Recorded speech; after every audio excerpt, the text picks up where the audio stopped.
নমস্কার। এবং অমিতাভ নিয়ে চলে এলাম আমি, আপনাদের বন্ধু অমিতাভ। এবং অমিতাভ আজকে 104তম পর্ব। এই 104তম পর্ব জুড়ে প্রথম দিন থেকে যেটাই করে এসেছি আপনাদের সঙ্গে, সেটাকে যাকে বলে গল্প, নানান ঘটনার উপস্থাপনা, নানান মানুষের অজানা দিককে তুলে ধরা, কিন্তু সবটাই যেটা করেছি সেটা হচ্ছে গল্প। কিন্তু কখনো গল্প নিয়ে গল্প করা হয়। এই যেমন ধরুন না, গল্প তো অনেক ধরনের হয়, ছোট গল্প, অনুগল্প, বড় গল্প বা উপন্যাস। এই গল্পের আজকে আপনাদের সঙ্গে গল্পের গল্প বলবো। গল্পের গল্প মানে আমরা অনেকে অনেক বড় গল্প পড়েছি, ছোট গল্প পড়েছি, কিন্তু বড় গল্পে যেমন অনেক কিছু ব্যাখ্যা করার সুযোগ থাকে, ছোট গল্পে ব্যাখ্যা না করে সেই বিষয়গুলোকে তার মধ্যে উপস্থিত করতে হয়, মানে আরো কঠিন কাজ। আজকে সেই ছোট গল্প নিয়ে গল্প করব। পৃথিবীতে এমন অনেক গল্প আছে, ছোট গল্প আছে, যা ইতিহাস তৈরি করেছে। শুধু ইতিহাস তৈরি করেছে বলবো না, এক একটা গল্প এমন আছে যে আমাদের জীবনবোধকে পরিচালনা করে। একটা ছোট্ট শব্দ কত কিছুকে না প্রকাশ করে দেয়। এই ছোট গল্পের কথাই আজকে আপনাদের বলবো। ছোট গল্প কবে থেকে শুরু হলো, প্রশ্ন আসতেই পারে আপনাদের মনে। প্রশ্ন আসবেই না কেন বলুন? কারণ বাঙালি তো গল্পের বই পড়তে ভীষণ ভালোবাসে। শুধু বাঙালি এমন একটা জাতি যারা একটা সময় তো প্রতিদিন যেমন খেতে হবে, ঘুমাতে হবে, ঠিক তেমন করে বই পড়তে হবে বা গল্পের বই পড়তে হবে, এরকম একটা অবস্থান ছিল আমাদের প্রত্যেকের। পৃথিবীর মধ্যে অত্যন্ত গুরুত্বপূর্ণ বইয়ের বিপণন যদি বলেন, বাজার যদি বলেন, সেটা আমার শহর কলকাতায় কলেজ স্ট্রিট। সেখানে বহু বিখ্যাত দোকান রয়েছে, কিন্তু আজকে যে বিষয়টা নিয়ে কথা বলবো, সে বিষয়টা নিয়ে অনেকেই হয়তো এই প্রজন্মের খুব একটা ভাবনা চিন্তা করেন না। ছোট গল্প কবে থেকে শুরু হলো, এ প্রশ্নটা হয়তো কারো মনে এসছে। পৃথিবীর প্রথম ছোট গল্প কি? ছোট গল্প ঠিক কতটা ছোট হয়? চলুন আপনাদের জানাই যে পৃথিবীর ইতিহাস বলছে গ্রিকরা সর্বপ্রথম ছোট গল্পের সূচনা করে, এবং সেই ছোট গল্পগুলো ছিল মূলত প্রথম, দ্বিতীয়, তৃতীয় এবং চতুর্থ শতাব্দী।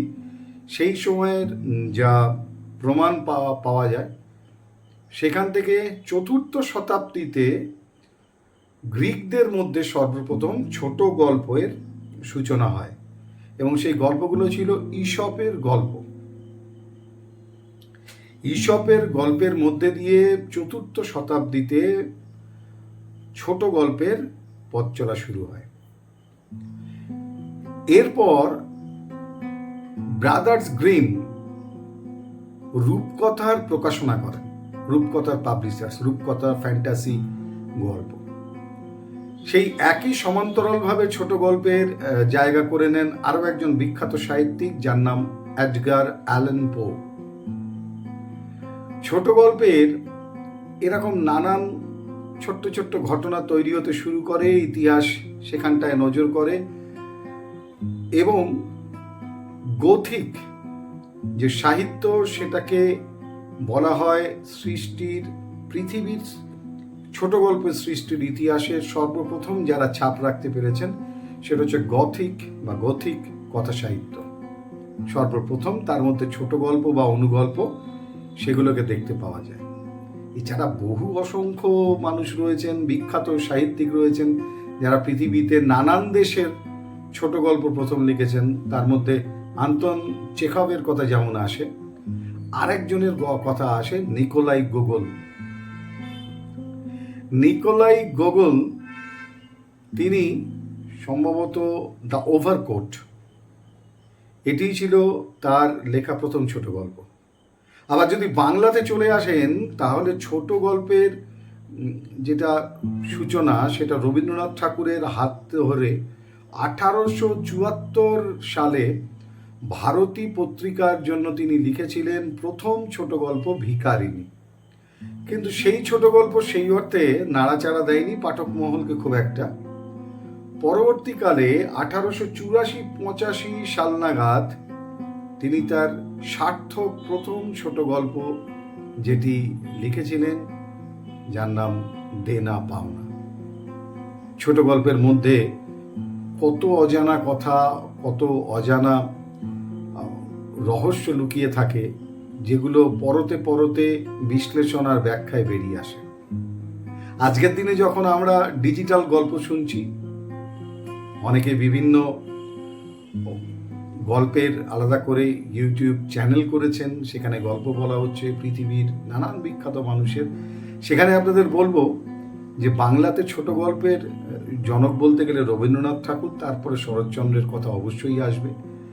এবং 1790 থেকে 1810 এই সময় দাঁড়িয়ে ইউকে বা ইউনাইটেড কিংডম, সেখানে প্রথম ছোট গল্প যার লেখা দেখতে পাওয়া যায় তিনি হলেন রিচার্ড ক্যাম্বারল্যান্ড।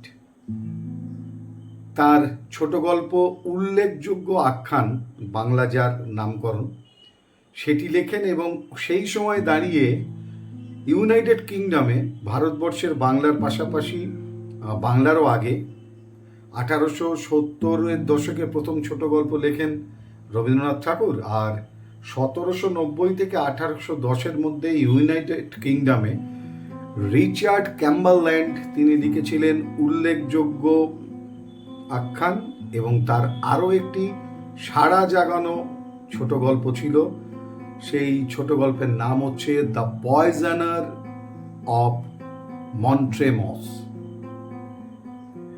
নিকোলাই গোগোলের কথা বলেছি, এডগার অ্যালান পোর কথা বলেছি, যারা জনক ছোট গল্প, যাদের হাত দিয়ে নতুন করে একটা বিপ্লব, একটা রেভলিউশন, একটা রেনেসা তৈরি করেছিল সাহিত্যের জগতে। এবার ছোট গল্প পৃথিবীতে কত আছে? 1842 সালে নিকোলাই গোগোলের দ্য ওভারকোটকে আমরা মনে করি পৃথিবীর অন্যতম রুশ সাহিত্যের সাড়া জাগানো ছোট গল্প। পৃথিবীর সব থেকে ছোট গল্প কোনটা সেটা জানেন কি? কখনো ভেবেছেন যে সব থেকে ছোট গল্প? এটা নিয়ে কিন্তু একটা মজাদার ঘটনা আছে, যেটা অনেকেই হয়তো জানেন।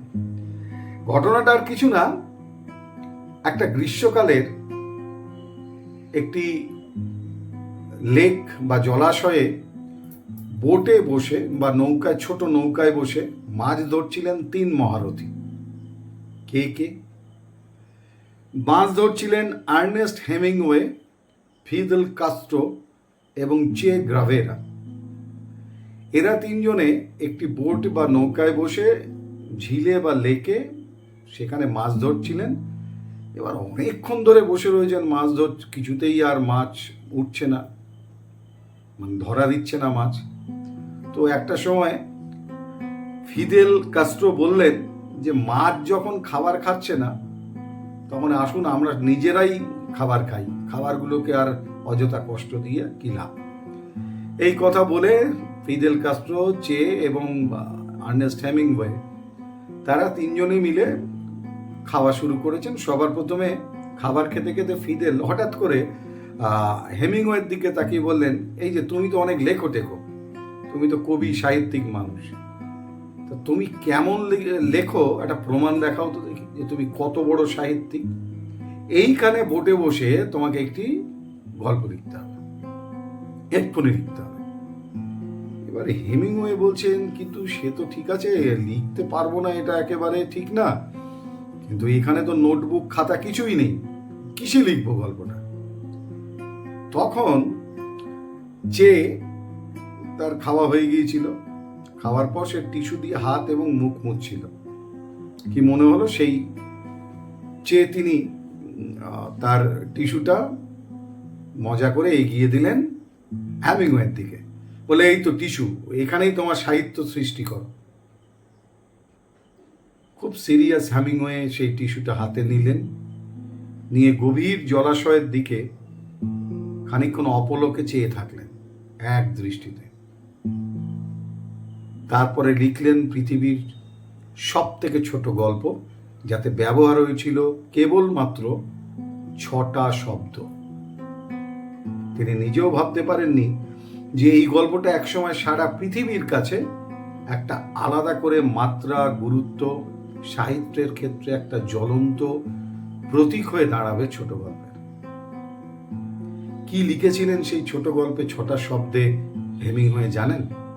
লিখেছিলেন for sale, for sale babies shoes, for sale babies shoes never worn. যার বাংলা মানে করলে দাঁড়ায় বিক্রির জন্য শিশুর জুতো, ব্যবহৃত নয়। কি ছিল এই 6টা শব্দের মধ্যে? এটাকে বলা হয়, এই ধরনের অনুগল্পের নাম হচ্ছে ফ্ল্যাশ ফিকশন। গল্পটার ব্যাখ্যা হচ্ছে, হেমিংওয়ে যেটা করেছিলেন, যে একজন গর্ভবতী মা, তিনি তার সন্তানের জন্য একটি জুতো কিনেছিলেন এবং সন্তানটি গর্ভেই মারা যায়। সেই সন্তানের আর সেই জুতোটা পরা হয় না।